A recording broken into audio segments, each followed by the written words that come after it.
You have more grip than you know what to do with. He is sharp. He is so sharp. The Polish in me is screaming in fear. I've heard the pronunciation of Cairo as Kira, but from the part of the world that we are from, Cairo 7 News has been a mainstay. I watched 9/11 on Cairo 7 News.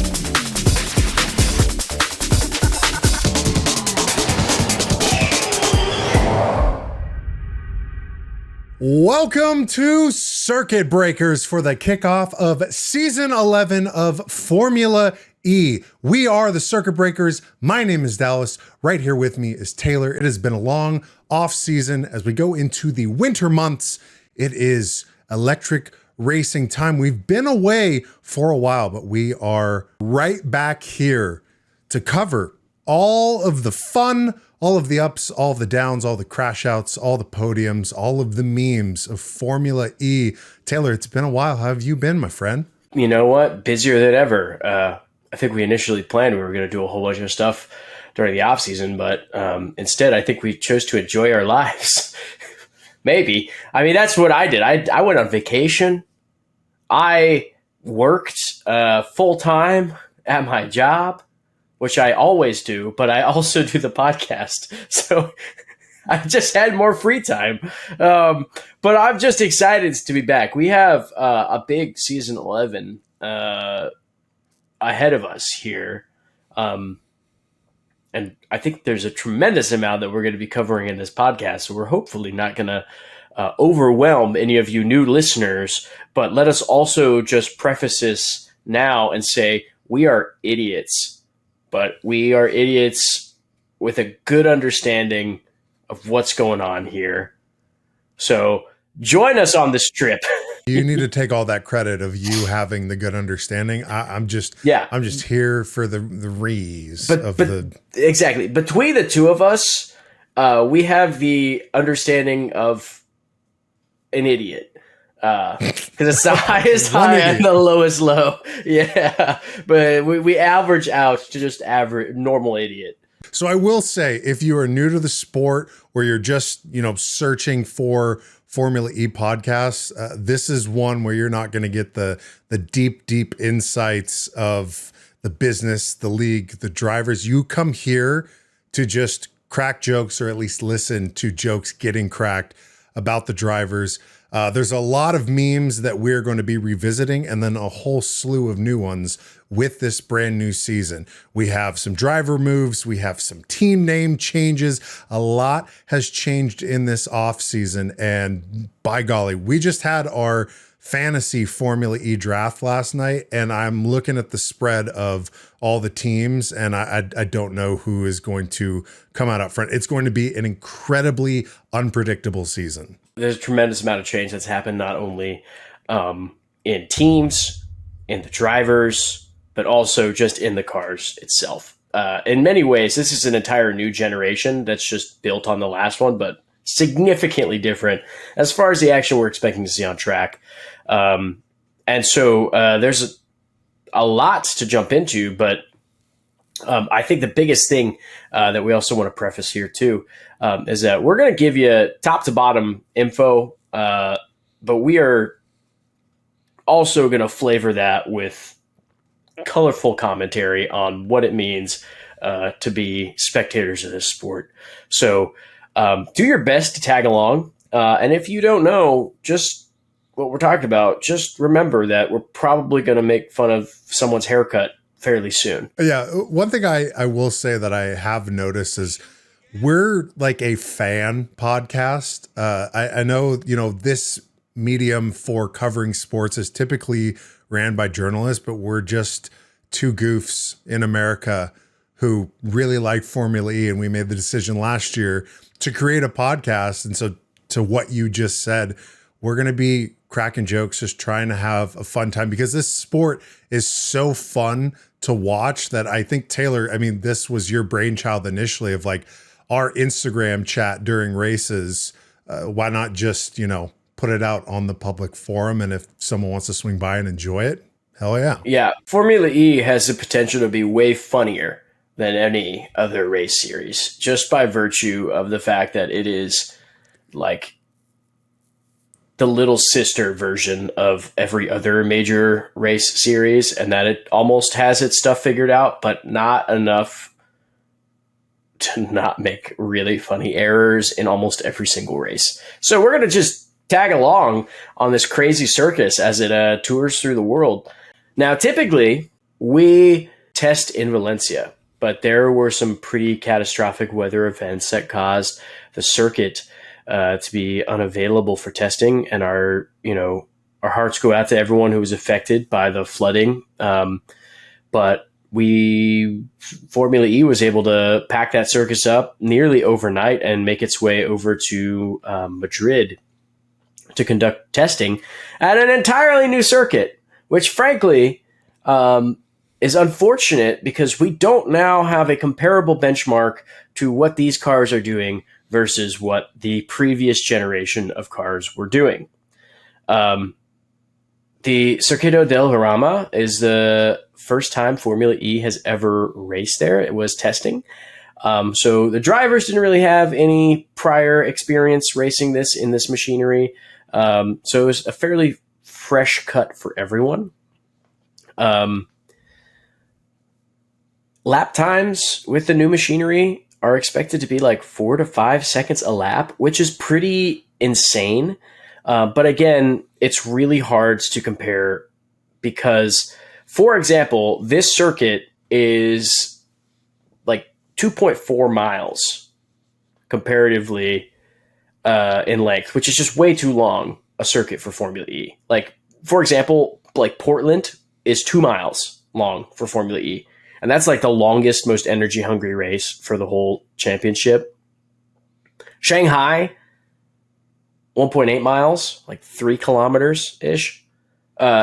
This is nearly like a fifth longer, almost a half a mile longer than the longest track in the season. So hard to understand exactly what's happening. But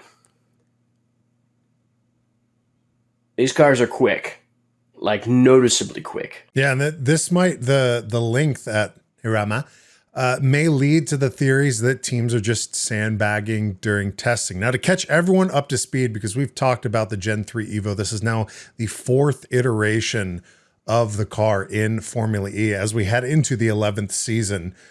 So just to brush up on some fun fact, 0 to 60, 30% faster than the current F1 car. So now it is basically the quickest off the line car in single seat motorsport. It might be everything aside from, what was that fan car you told me about? The Spearling? Oh yeah, the Spearling. Yeah, that one's a little different just because it's designed to literally rip your skin off from the G-forces.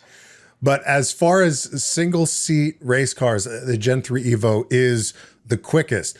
What's also new about this car is there is an all-wheel drive mode that will be activated in attack mode. So attack mode is not just effectively an on-track penalty of having to drive off the line. There should be some significant strategic advantages of taking attack mode, unlocking that front powertrain, and just going. Yeah. And that's the thing, too, is it's at race starts and attack mode. So right off the start of the circuit, you are flinging yourself as fast as possible into that first turn. And then every time you get attack mode, which I was worried. I was like, how are drivers going to go from just being in a 2-wheel drive car to all-wheel drive? How's that going to affect them? What's the balance look like on that? Because that's like a crazy thing to just suddenly swap into, right? But from what I was hearing from drivers, specifically Taylor Barnard, the adaptability of what goes on in attack mode is like insane amounts more grip, because not only are we going into all-wheel drive, but you're also using these new Hankook tires that are significantly grippier. So the way that it was described with him is like, you have more grip than you know what to do with.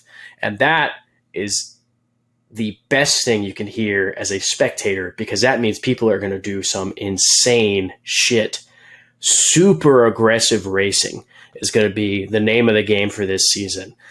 Cars are faster. They have insane amounts of grip, and you can go over a section of track and then be a lethal weapon in a vehicle for the span of 2 laps, right? 2-3 laps. It's a lot going on. Yeah, Hankook themselves, the manufacturers of the tire, are claiming 5 to 10% more grip than the previous Hankook tire from last year. Also, if we're going to see more gutsiness, more ballsiness on track, what remains to be seen, because we didn't have any elbow bump in action in the testing, is how much more reinforced is that front wing going to be? Hopefully the skateboarding days are in the past. They're a Gen 3 problem, and Gen 3 Evo, we don't have to worry about it. Look, I mean, I will tell you right now, it looks less like it's going to slice your wheel open on contact, but also that is yet to be seen. I'm guessing it is slightly more durable than the paper mache product that they had last year, but I'm also doubtful that it's going to do a tremendous amount differently. Also, big talking point that I think we're going to have to start figuring out through the season. These new Hankook tires are amazing comparatively to last year's and the years prior, which were notably garbage. So there's a lot going into what's making these tires significantly grippier, but there's also something new that we're going to have to really look at and think about when it comes to the strategy of a race weekend, which is that these grippy new Hankooks are going to degrade over a race distance. We are going to have tire fall off, like for the first time in Formula E in probably like 4 seasons. That's pretty wild. Historically, Formula E was always about getting, fresh tires on your car. You get 2 sets of tires for your whole race weekend. Now it's going to be about preserving those tires as much as you can. So testing, practice sessions, things like that, I'm imagining are going to be pretty barren for most of the time, unless they're going to get allocated extra tires to work through a race distance. It's a little concerning to be like, I don't know what it's going to look like. I don't know what the life of this is going to be. Maybe the move is to burn your tires up really hard and race really hard early on, then try to get attack mode and all-wheel drive in order to defend yourself. So you have a little more grip on those dying tires. I got no clue, but I'm sure as next weekend rolls around, we are going to find out exactly what nightmares will befall this insanity that is going to be the tire strategy of a race. Yep. Sao Paulo round 1 coming up this Saturday in the US. I believe it's Saturday morning. So with testing, let's get into some of the naughty no-nos that a few teams got into last season, and they got a little bit of a punishment in this session. I'm talking about Jaguar and Nissan went just a little bit over that cost cap of spending, maybe a little bit too many hors d'oeuvres. Who knows what the accounting department is and how they missed that one, but they were forced to miss the first session of testing because of that transgression. Do you think that that's even going to hurt Jaguar and Nissan? Actually, yeah. I think that there's like a tremendous amount of information that comes into testing, a tremendous amount of solutions and problem solving that's going to come into these like testing sessions. Your driver's getting a feel for the car, right? Like this is their time to do it before they're burning up their tires in practice sessions, getting ready for race weekends. So actually, yeah, there was a significant amount of learning for every team to go through. And you have 30% of your tests, poof. So you're running with 60% of the data that Porsche just locked in, who are going to be probably your big rivals of the season. So for Jaguar and Nissan, it's a little bit of a blunder. Do I think that they'll be okay and they'll bounce back? Realistically, probably yes. They have pretty intense, I think, engineering and backing on that. But I do just think it's kind of funny also that you win a team's champion and then you immediately have to go into the drama of your drivers being unhappy because they can't figure out what's going on with the cars. We will be talking about it all season, but it is a continual quest for Daddy Barclay's Like, love. yeah. It's like, again, the chain smoking this guy does, like, after every driver meeting has got to be just slicing years off of his life, because there's not a person I would want to be less in this world than James Barclay. And that's saying something, because he won the team's championship last year.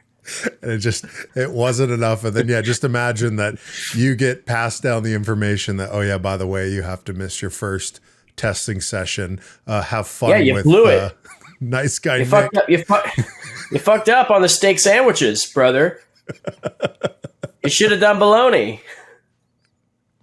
They should have taken a page out of ERT's playbook from last year and just not had merch, not paid for that manufacturing cost. I mean, you could go and determine so many different ways in hindsight of like what you could have done differently, of just minimal expenses that just added up. But turn your lights off in your garage when you're done for the day. Yeah, exactly. Right? Like, the ERT saved every kilowatt hour possible last year, and look at them now. They're a brand new team with a new motor.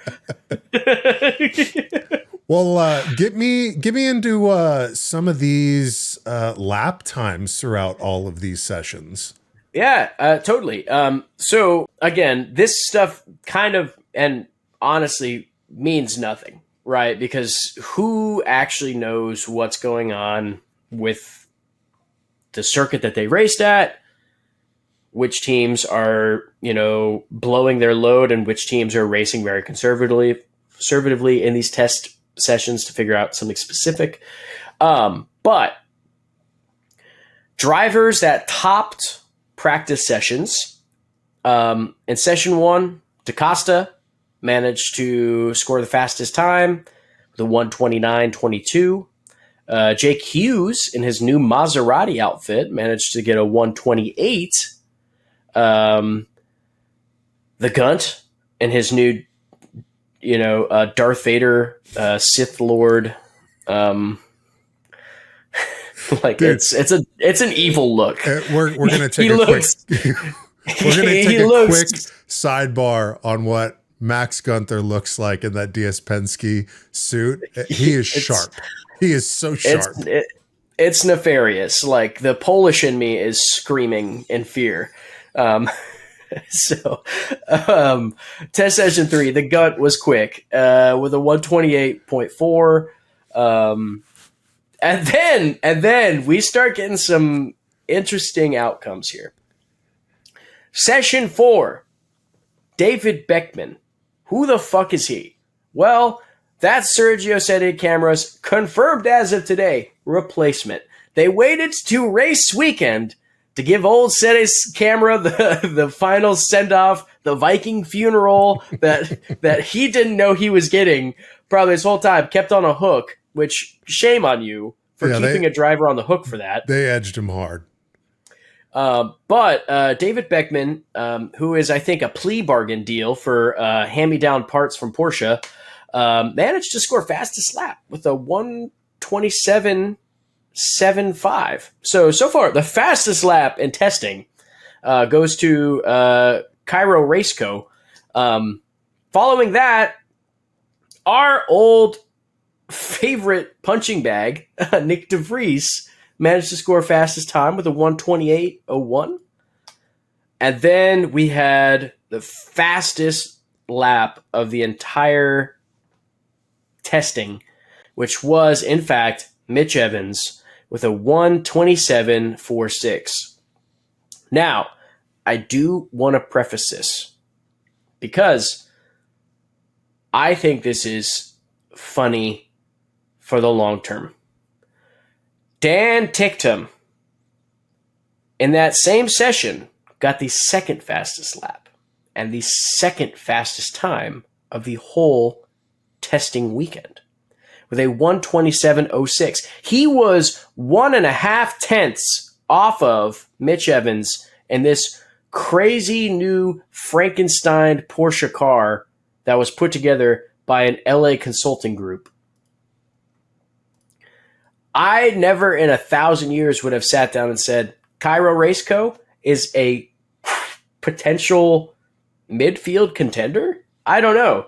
But Dan Ticktum is throwing down rubber for the first time. He might be competing with Jake Dennis on how much rubber is getting thrown down this season. Well, and the crazy thing about the Cairo boys is that they didn't even have jobs when they were placing these times.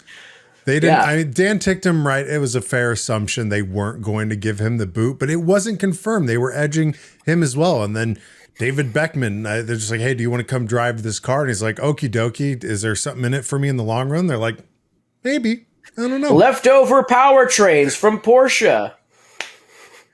Yeah. So very curious little outcome because David Beckman was a test reserve driver for Porsche last season.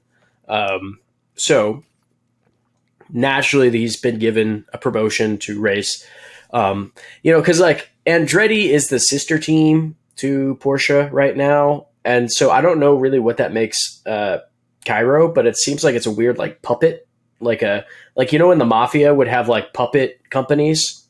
Yeah, it's shell. Like Porsche. Yeah, it's like a shell company that's now used for Porsche to operate with old hardware and a new paint job. I don't know.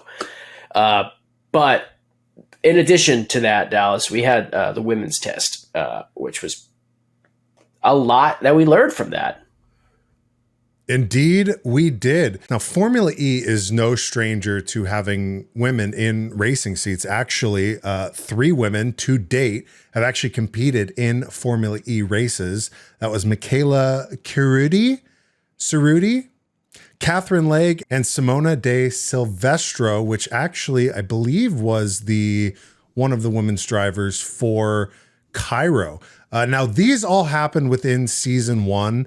And I went and checked, and none of them actually finished in the points. So that's, another benchmark that, we'll work towards is like, the first woman ever to score a point in the Formula E World Championship. But this event was super cool. Now, there was a requirement to have at least one woman during these tests for each team, but a lot of the teams filled it up. And it was, there was so much press about this because I think it's important. I think it really shouldn't matter who you have sitting in a car. If you think like, yes, it takes a physicality to it. It takes a certain mentality to it, but it's not like you're, taking soccer and pitting men against women. It seems like, and I could be wrong, but it seems like motorsport is the most level playing field to have either or compete. So I thought it was great. And I think that either this could lead to maybe a support series like the Formula One, the W series? Which Formula E did just buy rights to. They did. So as like a supplementary series or one that, exists in line, but I would not be surprised if in the future we just see that meshing where kind of goes back to the throwback of season 1 where it's like, hey, can you drive a car? We don't care what you have between your legs, just get in and go and compete. So I don't know. What were your thoughts on that? Well, I think in general, the fight for diversity, especially in motorsport, is really, really important. Now, the one fight that I think is really important to not be diverse is in your chromosomes. I'm talking more X chromosomes in motorsport. We got to stop with this XY. Men in the sport constantly and get less diversity, more X's in those seats. So you're saying you want I want more diversity in motorsports by less diversity in chromosomes. Okay, I like that. I can get behind that. So what's your take on it, though? Do you think that, with the W series that Formula E now has, the namesake, the IP and everything, do you think that they would just inject it where a race weekend has a FW or FEW series apart from World Championship? Or would you rather see throw them all together? Yeah. So what I think actually will realistically be the thing. I think with Gen 4, I think there's going to be some additional tools to support more diversity in the driving styles. I think they're finally going to add in some level of power assisted steering into these machines because they're only going to get to a point of speed where it's a safety requirement to have some level of power. These cars, though they're small, though they're fast, they are heavy. And we are dealing with the first edition of these cars also having like steering damper to try to reduce wrists exploding on impact. The next evolution of that is going to have to come into applying some level of power assisted steering. And when that does happen, that field opens as far as who can drive, because it's not about just like, I have this scrawny little jockey man's muscular body to steer this wheel. You're going to have more flexibility for the capability. It's going to come more down to driving style and composure behind those points of pressure. I think that the W series could very well become, or I think it's Formula Academy. It's not W series. It's Formula Academy. I think that very well could become a feeder series into Formula E, far more accessibly than in Formula One or IndyCar or a whole mess of these other series. I think that there's really, really great opportunities to also just encourage more women to get into racing by having a ladder that can actually manifest into a series that's palpable. And it also allows Formula E to grow its audience base. When you have more people able to drive in a series, it makes the competition that much more rigorous, and it makes viewership and interest that much more accessible to everyone. So, I think that there very well could be a secondary series, but I think that it will more realistically turn into a ladder. I think that the Formula Academy will become a ladder into potentially Formula E. Yeah, and I think that is educated speculation, because I did read that this wasn't just like a DEI event of like, oh, look at what we're doing. It's like they seem to be very serious about implementing both men and women racing in some capacity or another. Literally, like, no other single-seater motorsport gives a fuck. Like, they just don't. They're like, this is just the way it is, and this is how it's going to be, and this is what people like. Formula E is always willing to experiment and try something different if it means that there's going to be a better outcome. And I think that that's something that we can really honor and respect about what they do with the championship, is that they can be a test bed to really practice and explore what's possible, where Formula One could just straight up not do that.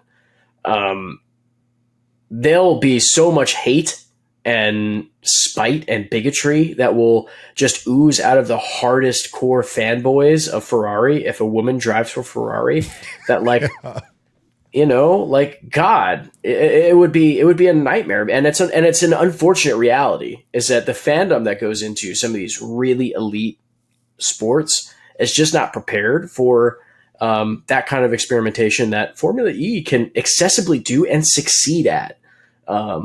So I think it's the best platform to expose and express that option. I mean, some of these people that were in testing are like the first Le Mans winners, or the first WEC winners in divisions, like an all women's WEC winner. I can't remember which driver it is, but there's a lot of growth and a lot of, I think, desire to see this growth happen in motorsport unilaterally. And I think it's Formula E's time to really step up and provide those options. Yes, most definitely. Now, one driver that is currently on the grid, I think if you would have asked him at the end of the season last year how he would feel having a female teammate in the other car in that paddock, he would say most definitely. And I'm talking about our daddy, Ollie Rowland. We're going to move into the movements, silly season in this off season. And I want to kick this off by basically some video proof of Oliver Rowland basically kicking his child to the curb. Let me get this video up. For sure, he brings good speed, good feedback, and hopefully he can be there in the races, because quite often last year it was kind of just me against 4 Porsches and 4 Jaguars, so it was a little bit tricky on occasion. But yeah, hopefully he can get up to speed quickly and be there to kind of help at the front. It's kind of what you need him for me. So Ollie Rowland, we thought that it was a very wholesome relationship between him and Sasha Fenestraz. Fenestraz not doing too great last season, and now we kind of have proof. This was at testing, being asked about his new teammate, which will reveal the whole list. But how do we feel about Fenestraz just kind of getting all the shade when we thought that he was just this nice little French boy? Yeah, like, I will say it now. I'm proud of Nissan for cutting him. I know that there's a lot of people that are really, really big, deep down, diehard fans of Sasha Fenestraz. He had a really promising rookie season, but for all those high highs, he had significantly more low lows. And in a way that, like, I don't know what his possibilities for growing or getting better were. So when I saw the news that, like, Norman Nato was going to be inevitably taking back his seat at Nissan that he unfortunately lost, I was immediately like, I bet people are going to be mad about this. But I truly believe that the long-term, like, commitment that Norman Nato is going to bring to that, even if Norman doesn't have, like, the raw, pure speed and reckless pace that Fenestraz is going to have, it's going to be a fucking way better teammate for Oliver Rowland, top to bottom. I mean, there's people who, like, shit on Norman Nato all the time because they're like, oh, dude, he got absolutely, like, slapped top to bottom compared to Jake Dennis last year in Andretti. And you look at their qualifying times, not really. Like, their qualifying times were almost identical, and every time Jake Dennis got in the points, it's because some crazy crap befall Norman Nato. So it's like he kind of was doing a lot more of the rear gunner role that, like, Jake needed, but frankly, Andretti dropped the ball that entire season with car setups and failures. So Norman Nato has raced at so many teams, has so much background and experience, the same amount of time in a seat as Oliver Rowland. I'm excited to see how he's going to work because he has been a very, very true blue team player almost his entire racing career. And I'm glad my boy is about to get some big time support for his title championship fight. Well, and you say, there are people that talked a lot of shit about Norman Nato. I mean, we're sitting right here. I mean, the Shanghai episode was bagging on him and Hey Penny Hughes of like, hey, the other guys actually did something at this track. So they finally did something. We even thought that the assumption was Nato was out at Andretti, but our theory is that he was going to join the footsteps of Andre Lauderer and just be a TV commentator. I was honestly a little surprised to see him come back. But it just shows that Nissan, I mean, he's returning to a team he's raced for in the past. Nissan's got to see something there. And I think you're absolutely right. He's going to be a nice complement teammate to Ollie Rowland, which if you ask yourself, he's the absolute front runner. But I think if you ask any casual Formula E fan, it's like, oh yeah, Ollie Rowland, if he didn't get dysentery in Portland, we could have had a completely different finale in London. Yeah. So Ollie Rowland's legit. And I hope that Storm and Norman Nato can kind of pick up the points that are left behind as Ollie goes for podiums. My expectation is generally low for what Norman's going to really do because I want to give room for, like, some level of surprise as to what he does do. But I also think that he will be far less prone to reckless abandon than Sasha Fenestraz managed to find, and might have, a bit more consistency for his kind of continuation of his role.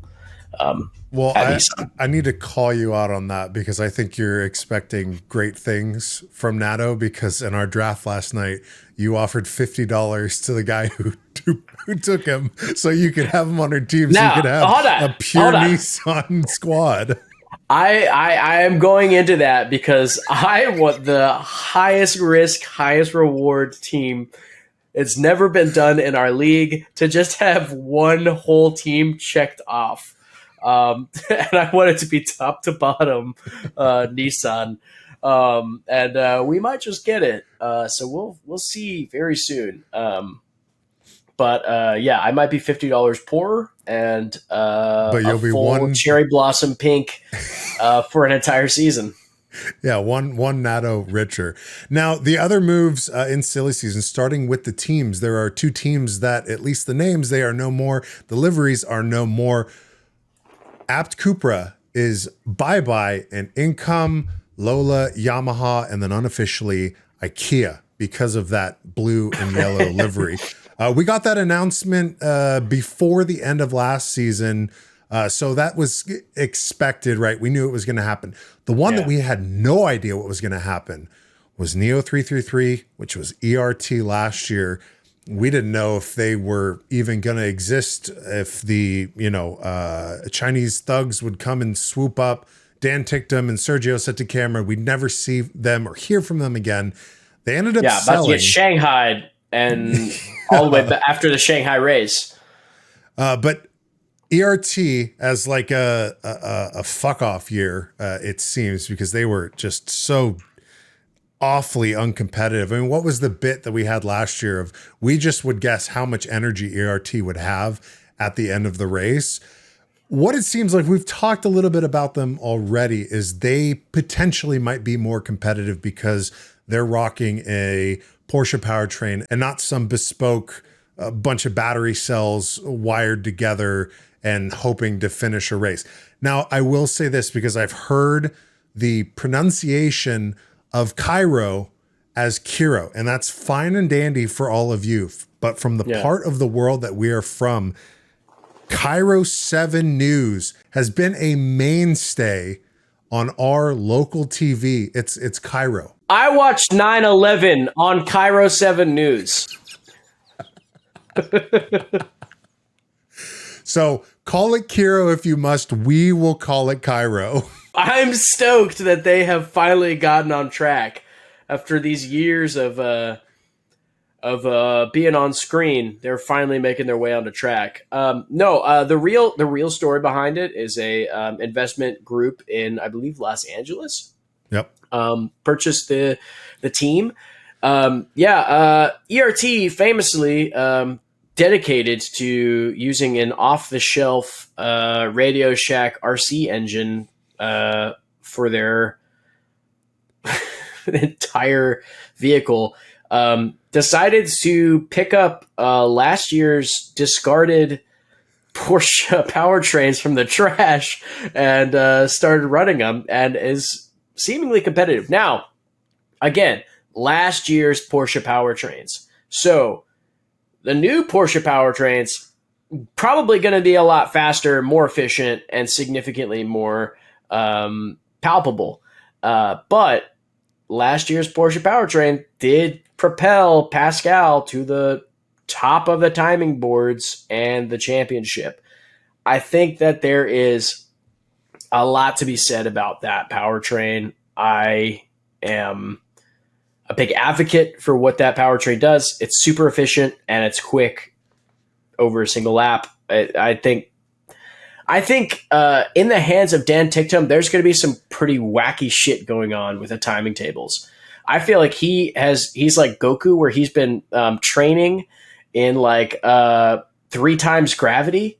And now he has like those weights removed, and he is going to be like an absolute lethal weapon. Like he's ready to karate chop a building in half. Now I have to take a picture of Dan Ticktum, because he normally has like the blonde hair, the fun hair, and then the hat that he always wears. Yeah. Now I have to give him a Super Saiyan, hairdo. Exactly. That's a great observation. He's just raced for dog shit team year after year of facing identity crises. That he's going to show up. My hope is that he's going to show up and just tear up the track.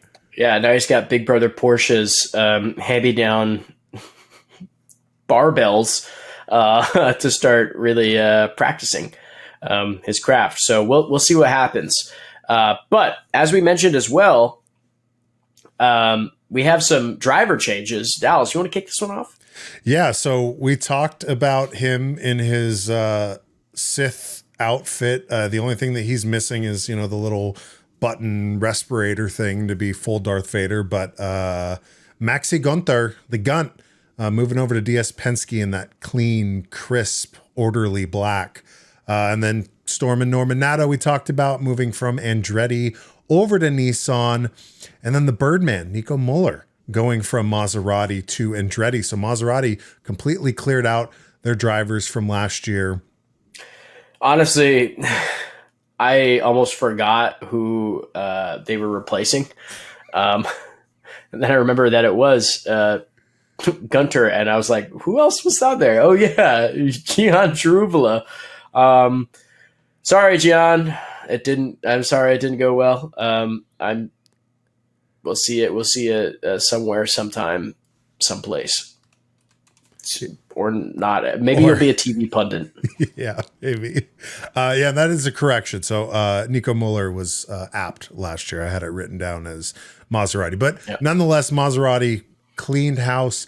And, well, who did they pick up? Season 9 champion, Stoffel the Waffle Man Van Dorn. And then, I won't go as far as saying friend of the show, but kind enough to pose for a photo in Portland, Jake, I better use. Now driving in that Maserati blue. And then the unknowing friend of the show. He doesn't know that he is the biggest friend of the show. Anonymous friend. That's right. Now with J.K. Penny Hughes leaving Neon McLaren, there was a void, and McLaren didn't have to look far to figure out who they wanted to fill with. It was the hero from Monaco, the Roblox prince extraordinaire, Taylor Barnard, gave him the seat and a fantastic fatherly figure of Sam Bird in that other car. He's finally got a new son. After it was unfortunately lost to him in his divorce, he finally has a new son. I imagine that the way that it worked is like Jake Hughes handed him like a resignation letter to be like, I got to strike it out on my own. I have a chance to be like a team leader over at Maserati. I'm sorry, you guys. It's been wonderful. And then whoever the team principal McLaren took that resignation and was just like, what am I going to do? And he turned around and Taylor Barnard was just sitting there playing Roblox on his phone in the back. And they handed him a steering wheel and said, hey kid, it's time. But also shockingly, we forget Taylor Barnard is legit. He's got a fresh little baby face, but that boy managed to perform really, really well in some of the most chaotic races. Was literally beating a 40-year-old legacy champion, Lucas Degrassi, for the majority of that entire season last year in just 3 races. You know, that's just how competitive he managed to be in that. So, really excited to see what the kid's able to do going forward. And another kid that is coming up from reserve driver for, I believe, Andretti. That's right. From the Pandora Borderlands or Barbados, depending on what lore and canon you want to subscribe to. Zane Maloney joins the butcher, Lucas Degrassi, at Lola Yamaha Ikea. Yeah. We're getting a lot of like old and young in this grid right now. It's very old, seasoned, and very like young, new, fresh blood. This is the first time that I've seen a group of like hedge fund rookies that I truly feel have the opportunities to be competitive in this season. Typically, the rookies are like, who's this, fresh meat that's going to get carved up by Lucas Degrassi race 3? But this is actually a group that I feel is coming in with a very strong pedigree. Zane Maloney essentially was, basically had the ability to win F2, is still racing in F2, but he's basically abandoning F2 to just go race for Formula E. So kind of a wise decision and a very strong commitment from a young driver to say, I'm not going to look at these like crazy high risk series like Formula One to just be a reserve driver for the rest of my life. I'm going to go work for a race seat and be part of something up and coming. And so I think that it's showing a lot. Taylor Barnard as well, performing incredibly well in F2, won Monaco sprint, I believe. But there's a lot of young talent that's happening here. And I think it's the first time we're going to get young talent that's come in that's probably here to stay for the first time in, I don't know, maybe like 4 years. Like Mitch Evans, Nick Cassidy, those were the young ones that people had a lot of faith in early on. This is a series of individuals that I think are going to start replacing the first round Formula E drivers. Yeah, well, the first season Formula E drivers. Yeah, I mean they're paired up. The oldest guys on the grid, Sam Bird and Lucas deGrassi. It makes sense. It's like a turning of the guard of like, I'm going to teach you what I know, and then you're going to continue and do this for another 10, 11, 12 years. But going back to what you were saying about rookies getting phased out, obviously Deruvla is gone, Fenestraz is gone, but wasn't it last year? Not last year, 2 years ago that Jake Hughes was a rookie. He seemed to have survived that gauntlet. But he's not a child. That's true. That's very true. We thought he was a child. Yeah, we did. He's not a child. He's in his 30s. Yes. So we thought that he was just a really old-looking child because he was a rookie. But he's not. He's our age. That's a good point. I think the barometer is, do they actually need like a permission slip to get in the car? Do they still buy Proactive? Yeah. And then, to round out the lack of moving for the drivers and those teams. So Jev is going into the second year at DS Penske. Daddy Rowland, as we talked about, is our daddy and still at Nissan. Sam Bird still at McLaren. Lucas deGrassi still at Lola. And then Dan Ticktum, as of just earlier before we started recording, joining on to Cairo, but staying with the Neo 333 ERT Cairo mess that has been. And then, I think a moment of silence, maybe on our own time once we're done here, for those drivers that got booted. Jehan Deruvla is not coming back. Sasha Fenestraz, and then now we know for sure Sergio set to camera. So, they gave it their all. They tried the best that they could, but they're gone off to other things. I wouldn't say better things because I feel like racing in Formula E is just an absolute treat. So that's the changes. That's silly season. Taylor, do you want to get into this schedule a little bit that we have coming up? First race in a couple days. Yeah. So really stoked that we're going to lead with Best Foot Forward starting out here in Sao Paulo. I think it's going to be a fantastic start to the season. We're going to take that right over to Mexico City and then to Jeddah, the Formula One circuit, no longer Diriyah. It's going to be a full Formula One circuit, probably cut down to be Formula E regulation size. Then we're going to take a little spit tour over to Miami, Homestead Miami Raceway, which I actually have come around to. I think it's going to be an absolute shit stir of a track. It's going to be crazy to race on a half oval in these cars. Holy fuck. Bank turn. Yeah. Then we're going to take it to 2 races in Monaco, 2 races in Tokyo, 2 races in Shanghai. We are talking about machine gun blasting down these drivers' will to live. A quick little stint over to Jakarta, and then doubleheader Berlin, doubleheader in London. So what we've learned about this season and maybe what Formula E is going to start doing from here on. Fuck one-offs, make everything a doubleheader. I don't care how much these drivers bleed. Doubleheaders are more efficient and, frankly, for us as viewers, more fun. Now, there is a big issue. There's a big old bastard in the room that we're going to have to talk about here, Dallas.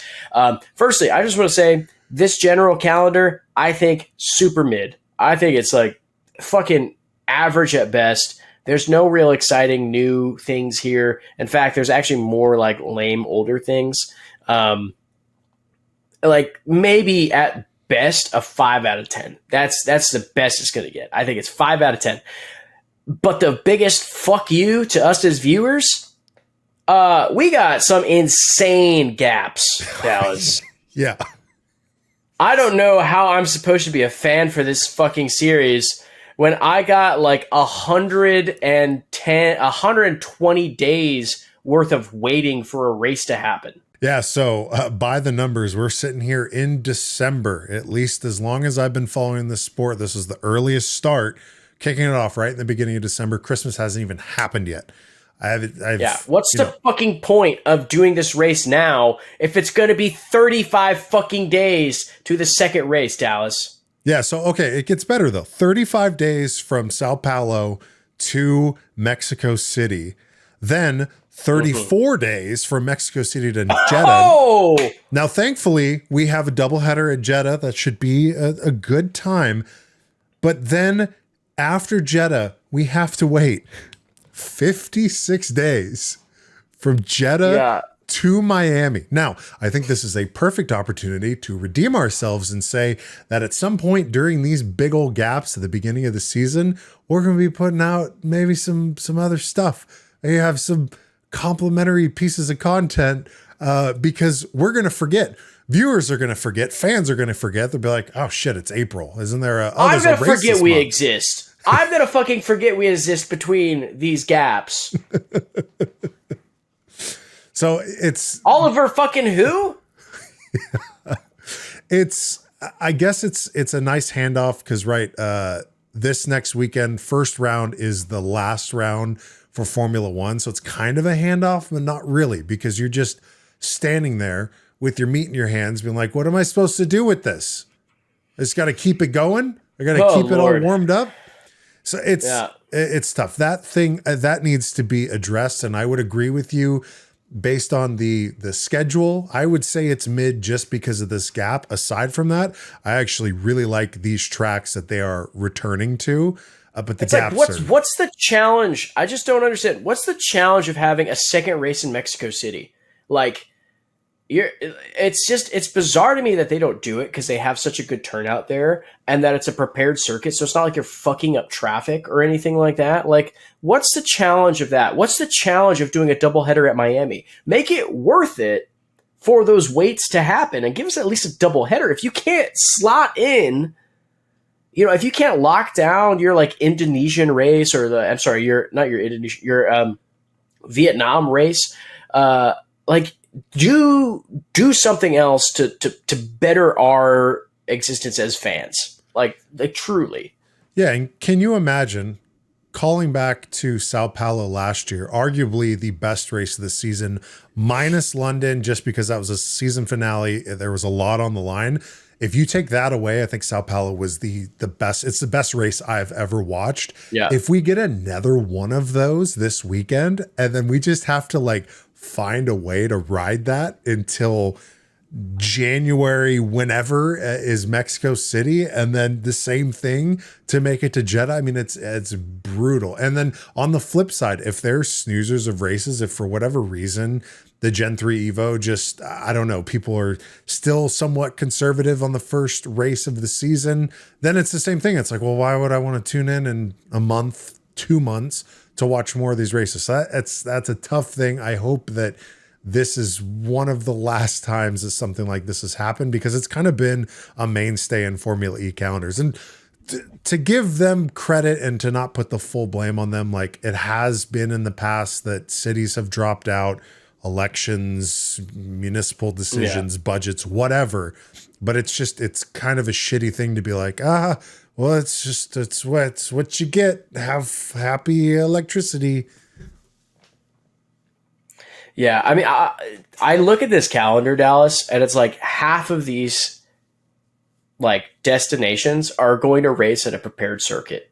You're not shutting down traffic. You're not holding up the economics of businesses in a whole region by shutting down the roads. For half of these tracks, make them double headers. Yeah. Like, if you want to really make your season worthwhile and you're going to keep adding in these prepared circuits, make them double headers. Do the work for that, right? We had it at Portland last year. It was worth it. We had two wildly different races. The first race, super conservative. Second race, holy fuck. Pascal almost killed someone. Well, should we write a letter to Formula E and the FIA or whoever decides? Oh yeah, so they could just fucking like look at it and like laugh at it and put it on their pile of fucked up letters that they like fall asleep to every night.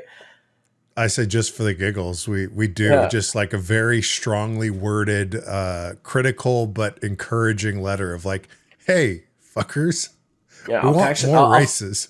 I'll fax them a fucking picture of my butt and then also my mustache. All right, well, we're going to wind down this episode, but before we get out of here and prep for Sao Paulo, let's get into some predictions. Teams champion, drivers champion, and then our diarrhea no finish. We haven't talked any bit about this, but it's a new season. Yeah, it's a new season. I'm actually super excited for the diarrhea no finish this year because I don't know who it's going to be. Last year I could be like, oh, Daruvula, 100%. Who the fuck is that? Like, what? But yeah, start with the team's champion. What do you think Jaguar holds on to it? Do you think there's a bigger mix-up with this Gen 3 Evo? I think Porsche team's champion this year. Now, are you going to complement that with the reigning champion, the AI driver, Pascal.exe? No. I just think DaCosta is going to show up the whole season this year. Pascal is going to do the thing that he always does and analyze and conquer. And I think that's just going to be a more consistent, more fluid team all the way through. But I think that they have gotten their taste of victory, and they won another trophy to diversify their cabinet. But I think that there's going to be teams championship. It's going to be, Porsche. I mean, if what we saw later in the season is consistent, like, and it's either Pascal winning or Antonio winning, like that's a shoo-in, right? Yeah. Yeah. What do you think, Dallas? I mean, I want to go out on a limb, obviously, and say Cairo. I am just kind of fantasizing here of like, what if there's something just inherently flawed with this year's powertrain, and for whatever reason, last year's hand-me-down powertrain that Cairo is going to be rocking, they're just going to shock everyone. But I mean, being realistic, I would say, just to kind of conflict with your Porsche prediction, I would say Jaguar. And then to lead into the Drivers' Championship, I think that we're going to see probably equal amounts of drama in the Jaguar paddock, but I think Mitch Evans is going to come out on top and be Daddy Barclay's favorite, and the league's favorite. He's going to be the champion. I think it's going to be a Jaguar for both. You think Jaguar? I think Oliver Rowland is going to fucking win the championship. Like, I actually do. I think that's a crazy thing to say, but like, crazier champions have existed. Fucking Nick DeVries as a champion of this season through happenstance, by just kind of being consistent and like popping up where is needed for points, and then everyone else catastrophically fucking themselves up. I think Oliver Rowland is going to be aggressive as all hell. I think he has maximum grip to throw that fucking car around to do the moves he wants to do, I think he's going to be elbows out and intentional. And I think that he has the hunger in him right now more than anyone else. I think more than anything. Mitch Evans and Nick Cassidy want to win the championship out of spite. Pascal doesn't need a win anymore. DaCosta is like, yeah, dude, I want to win. That'd be sick if I won twice. Like, the person that I feel like really wants to win it deep down in here, I think it's Oliver fucking Rowland. He's got the heart in it this year. And I think Nissan is sandbagging just a little bit in testing. I think Abby Poling accidentally crushed the rest of the field by a full second because she didn't get the memo. Here's the thing with predictions. It's anytime predictions are made on sports, it's just a bunch of confluity. Yeah. But especially with Formula E, it's like, I don't fucking know. Mahindra? Is Mahindra going to show up this year? I don't know. I do think that this is maybe going to be the most competitive year in Formula E's entire life cycle, except for when they did the weird reverse fucked up grid for qualifying shit. That was a nightmare. That like meant that like, you know, your championship leaders almost every single time were starting in the back of the pack and had to fight through. That was its own mess. This one seems like it's going to be competitive for the right reasons of just like drivers can do what they want and the field is very condensed as far as power to wheels on track. So I think that's going to be exciting this year. Now, the diarrhea no finish golden toilet. And just to preface it, last year, Jehan Daruvula crashed out in Diriyah. We thought that, oh, maybe he just had to shit really bad, and so he crashed his car on purpose. And then that turned into a whole thing. Anytime a driver crashed, it wasn't necessarily because of error or whatever. It's basically they just shit themselves. So last year, if I'm not mistaken, it was Ito Mortara who took home this award by having the most diarrhea no finishes. Coming into this year, clean slate, clean underwear. What driver do you think slightly better package too? They're no longer doing in-house manufactured engines at Mahindra. They have like a Mercedes partnership deal. So slightly better powertrain potentially. Lots of growth in that team. Yeah, honestly, I think I in my heart of hearts, I'm like, oh, it is for sure going to be Edo Mortara again, just because I think he's a little crash prone. But I do think it may, in fact, be the driver on his way to actual Depends, Lucas di Grassi. The butcher might be getting a little bit. I think his retire. I think that this might be the send off year for the fine man who has built up Formula E to be what it is, who has like been such a legacy slayer for so long. I think that like this is where the Depends are really going to come out. He's going to sign on to AARP and move to live on a cruise ship for the rest of his days. And I mean, very well deserving. It's funny that you say Degrassi because that's who I was thinking. But on the flip side, I think with his... Like Lola Yamaha, I'm expecting is going to have a big learning curve to begin with. And then his just like you know, starting to get a little senile potentially. I don't know. It's like, what... I don't know, Dallas. So I think that, if it's not Degrassi, I think it's going to be his rookie teammate, Zane Maloney, and like a monkey see, monkey do, where he's like, oh, is this how you're supposed to smash this car into a wall? No, because it's like the thing is like Lucas di Grassi, for the most part, is not crashing into walls. He's crashing into other people. That's true. Like he's the butcher, right? He's cutting people down.